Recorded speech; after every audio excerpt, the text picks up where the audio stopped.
Praise the lord. మహాఘనుడు మహోన్నతుడైన యేసుక్రీస్తు ప్రభుల వారికి స్తుతి స్తోత్రములు కలుగునుగాక.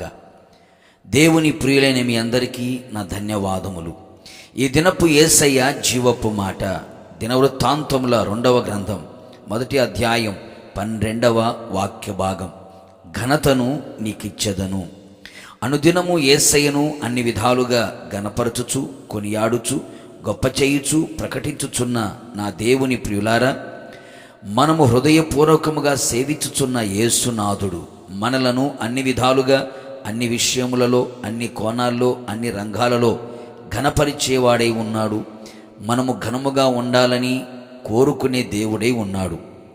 ఇంతవరకు లోకములో, సంఘములో, కుటుంబములో, సమాజములో అవమానాస్పదముగాను, నిందాస్పదముగాను, శాపాస్పదముగాను, అపహాస్యాస్పదముగాను ఒకవేళ ఉన్నావేమో, ఇదిగో నా యేసయ్య ఘనతను నీకిచ్చెదను అని వాగ్దానము చేయుచున్నాడు. నిశ్చయముగా ఎక్కడ అవమానపరచబడి ఉన్నావో, ఎక్కడ నిందించబడి ఉన్నావో, ఎక్కడ తలదించుకొని ఉన్నావో, ఎక్కడ సిగ్గుపడి ముఖమును కప్పుకొని ఉన్నావో, ఎక్కడ నీ ముఖం తెల్లబారిపోయెనో, నిశ్చయముగా అక్కడే నిన్ను వారందరి ఎదుట ఘనతాస్పదముగాను, మహిమాస్పదముగాను, ఆశీర్వాదాస్పదముగాను, అతిశయాస్పదముగాను నిన్ను నిలవబెట్టి నిన్ను తలగా పైవానిగా చేసి నిన్ను ఘనపరిచి ఆయన మహిమ పొందబోవుచున్నాడు. కృంగిపోకు, బలహీనమవ్వకు, సమస్యలకు అలసిపోకు. ఇంకా ఎంతకాలం ఇలాంటి బ్రతుకు అని ఆత్మీయంగా, మానసికంగా, శారీరకంగా కృంగిపోవచ్చున్నావా? ఇదిగో నా యేసయ్య నిన్ను చూడవచ్చెను. మంచి దినములు చూడబోవుచున్నావు. నీకు ఘనతను ఇచ్చి నిన్ను ఘనపరిచి ఉన్నత స్థితిని నీకు ఇవ్వబోవుచున్నాడు.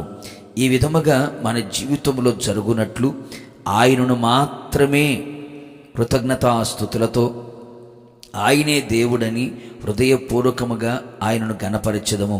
ఆయన మాట శ్రద్ధగా విని ఆయన ఆజ్ఞలన్నిటినీ అనుసరించి నడిచెదము. క్షమించే గుణమును కలిగి ఉందము.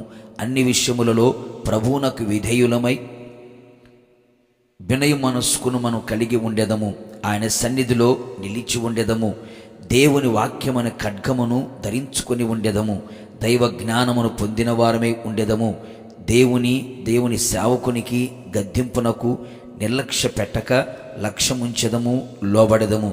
కావున దైవ జనాంగమా, ఇట్టి అనుభవములన్నీ మన ఆత్మీయ జీవితములో మనము ప్రతిదినము అభ్యాసము చేసుకొనుచు ఆయన ద్వారా ఘనతను పొందిన వారమై ఘనుడైన యేసు ఎదుట మేఘముల మీద ఆయనను మనము ఎదుర్కొనేదము. ప్రార్థన. మహాఘనుడైన యేసునాథ, నీ పరిశుద్ధ పాదములకి స్తోత్రములు. ఉదయకాలం మీ జీవపు మాటతో మరొక్కసారి మమ్మల్ని దర్శించినందుకే స్తోత్రాలు. నేను నీకు ఘనతను ఇచ్చెదను అని మీరు వాగ్దానము చేసి ఉన్నారు ప్రభువా, మీ స్తోత్రాలు. నిన్ను నమ్మిన బిడ్డలని మీ రక్తము చేత కడగబడి బాప్తిసం పొంది మిమ్మల్ని ధరించుకొని ఆత్మచేత ముద్రించబడిన నీ ప్రజలని, నీ పేరు పెట్టిన నీ ప్రజలకి మీరు ఘనతను ఇవ్వాలని మీరు కోరుకున్నారు ప్రభువా, మీకు స్తోత్రాలు. మీరు ఘనతను ఇచ్చేవారిగా మా జీవితము కనబడినట్లుగా మీ కృపని మెండుగా నిండుగా మీరు దయచేయమని కోరుతున్నాను ప్రభువా. ప్రజల మధ్యలో ఘనతాస్పదముగా, అతిశయాస్పదముగా, ఆశీర్వాదాస్పదముగా కనబడినట్లుగా అట్టి కృపచేత ప్రతి ఒక్కరిని బలపరిచి ఘనపరిచి మీరు రాకడకు సిద్ధపరచమని యేసు నామములో అడుగుచున్నాను తండ్రి, ఆమేన్. నిశ్చయముగా నా యేసయ్య మిమ్మును మీ కుటుంబ సభ్యులందరినీ అన్ని విధాలుగా, అన్ని విషయములలో, అన్ని కోణాల్లో, అన్ని రంగాలలో ఘనపరచునుగాక. God bless you.